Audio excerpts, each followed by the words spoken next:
بسم الله الرحمن الرحيم.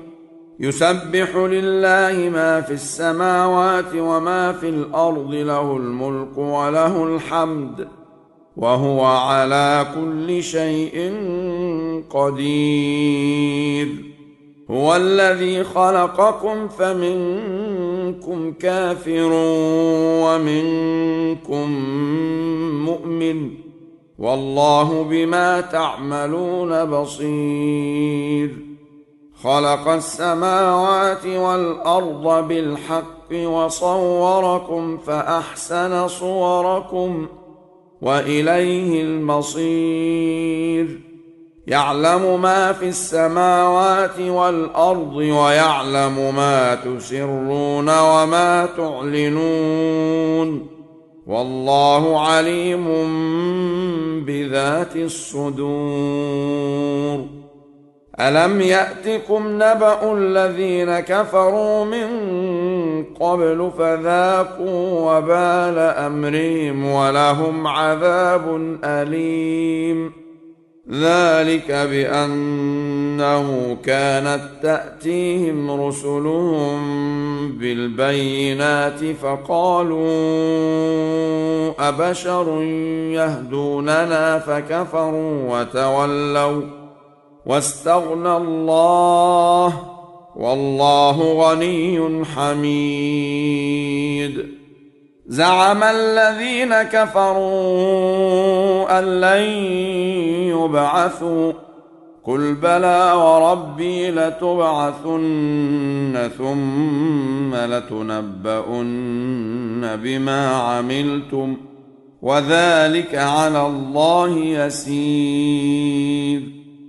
فآمنوا بالله ورسوله والنور الذي أنزلنا، والله بما تعملون خبير. يوم يجمعكم ليوم الجمع، ذلك يوم التغابن. ومن يؤمن بالله ويعمل صالحا يكفر عنه سيئاته ويدخله جنات تجري من تحتها الأنهار خالدين فيها أبدا، ذلك الفوز العظيم. والذين كفروا وكذبوا بآياتنا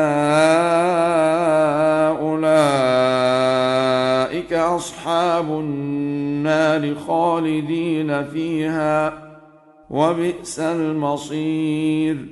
ما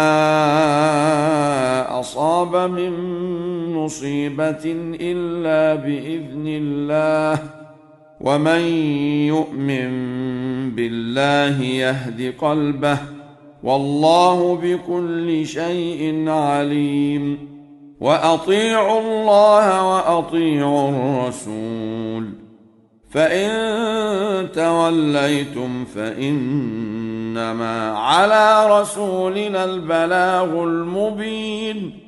الله لا إله إلا هو، وعلى الله فليتوكل المؤمنون. يا أيها الذين آمنوا إن من أزواجكم وأولادكم عدوا لكم فاحذروهم، وإن تعفوا وتصفحوا وتغفروا فإن الله غفور رحيم. إنما أموالكم وأولادكم فتنة، والله عنده أجر عظيم. فاتقوا الله ما استطعتم واسمعوا وأطيعوا وأنفقوا خيرا لأنفسكم، ومن يوق شح نفسه فأولئك هم المفلحون. إن تقرضوا الله قرضا حسنا يضاعفه لكم ويغفر لكم، والله شكور حليم. عالم الغيب والشهادة العزيز الحكيم.